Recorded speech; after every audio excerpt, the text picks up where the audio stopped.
बीडच्या माजलगाव येथील उपविभागीय अधिकारी कार्यालयासमोर जात प्रमाणपत्रासाठी अन्नत्याग आंदोलन सुरू आहे। महादेव कोळी समाजातील अनेक कुटुंब जात प्रमाणपत्र मिळवण्यासाठी गेल्या 6 दिवसांपासून उपोषण करत आहेत। या आंदोलनादरम्यान अनेक आंदोलकांची प्रकृती बिघडल्याची माहिती मिळते।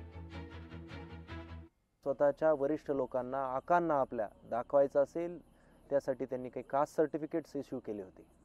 परंतु हे महादेव कोळी समाज जो इथं बसलाय त्यांची तीच मागणी आहे की अर्धवट लोकांना किंवा थोड्या लोकांना तुम्ही काही मोजक्याच लोकांना तुम्ही कास्ट सर्टिफिकेट इश्यू केले आणि आताच्या लोकांना तुम्ही काही आगाऊचे पुरावे तुम्ही मागतायत।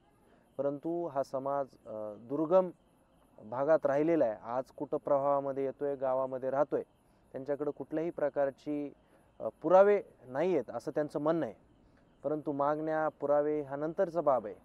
परंतु जर लोकशाही मार्गाने करत असलेल्या आंदोलनाला आजपर्यंत आज 5वा दिवस आहे, कोणीही दखल द्यायला इथं आलेलं नाहीये। प्रशासन जर जागा होत नसेल तर शासनानं तरी याची दखल घ्यायला पाहिजे। या माजलगाव मतदारसंघाचे आमदार या ठिकाणी आहेत, माजलगावमध्येच राहतात, ते देखील इकडे फिरकलेले नाहीत। लोकशाही मराठी ऐका, पहा, जागरूक रहा।